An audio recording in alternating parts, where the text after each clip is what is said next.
Bonjour et bienvenue. Et si on nous disait qu'un trésor absolument inestimable se trouve déjà en chacun de nous, juste là, caché, sous nos yeux? C'est cette idée vraiment puissante qu'on va explorer aujourd'hui. L'idée d'un potentiel intérieur qui ne demande qu'une chose, être découvert.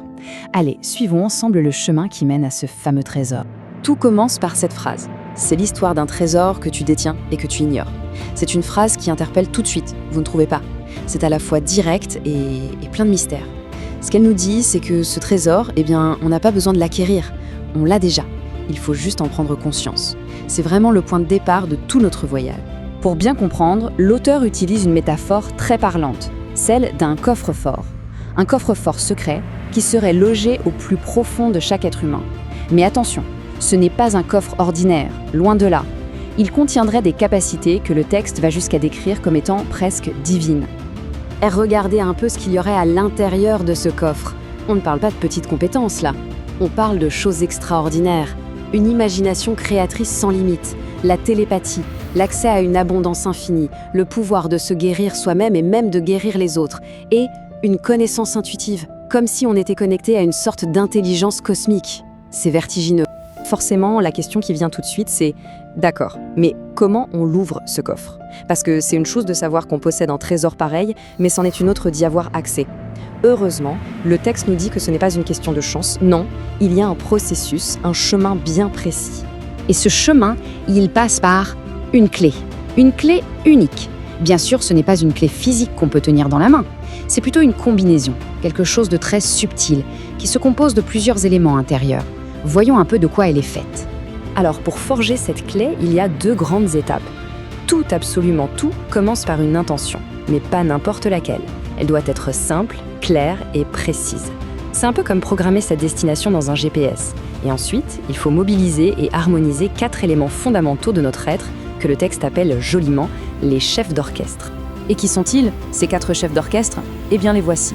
Il y a le cœur, notre centre émotionnel, le corps, notre véhicule physique, l'âme, qui est notre essence la plus pure, notre véritable soi, et enfin l'esprit, notre connexion au grand tout, à l'universel.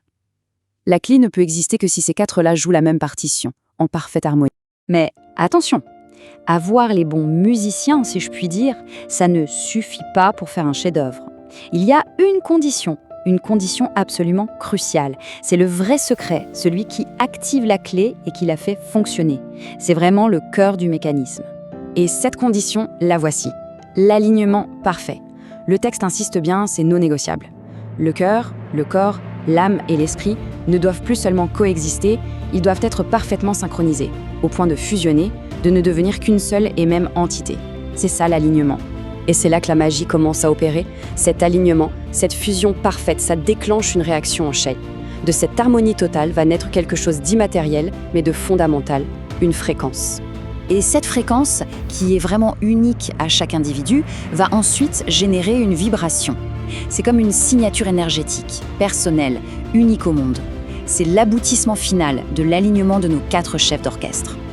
Et voilà, la boucle est bouclée. On a le mécanisme complet. Ce qui ouvre le coffre, au final, ce n'est pas l'intention toute seule, ni les conducteurs pris séparément. Non, c'est cette vibration, cette signature unique qui est née de leur alignement parfait. C'est elle, et elle seule, qui est capable de faire tourner la clé dans la serrure. Accéder à de tels pouvoirs par un processus aussi intérieur, aussi subtil, ça nous amène forcément à un concept que le texte n'hésite pas une seconde à nommer. Et ce concept, c'est la magie. Mais attention, on est loin des clichés habituels. Le texte nous propose une définition de la magie qui est à la fois très poétique et incroyablement puissante. La magie, ce serait tout simplement l'art de laisser son âme agir. C'est une action qui vient de l'intérieur, de notre essence la plus profonde, une fois que toutes les conditions sont réunies.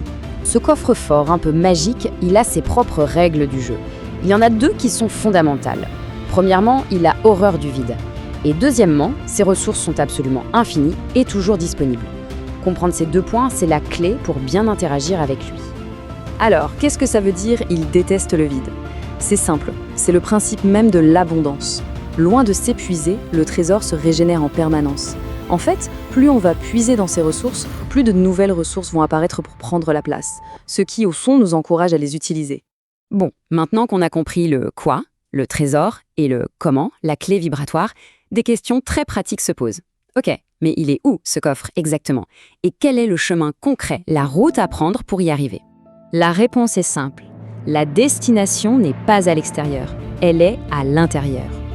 Le texte nous donne alors une sorte de carte pour ce voyage, en nous décrivant les conditions essentielles pour pouvoir l'entreprendre. Alors, de quoi a-t-on besoin pour ce périple? C'est très simple. La route qu'il faut emprunter, c'est le silence. Le véhicule qu'il faut utiliser pour parcourir cette route, c'est un esprit calme. Et le carburant qui fait avancer ce véhicule, c'est la foi. C'est un voyage qui ne demande rien de matériel, juste un état d'être. Et pour que l'image du véhicule soit bien claire, le texte nous offre une dernière petite analogie. Notre corps, c'est le véhicule physique de notre expérience humaine, de notre voyage sur Terre. Et l'âme dans tout ça? Eh bien l'âme, c'est le conducteur. C'est elle qui est aux commandes et qui navigue. Ce qui nous amène à une toute dernière question. Une question pour la réflexion. Une question qui permet de boucler la boucle.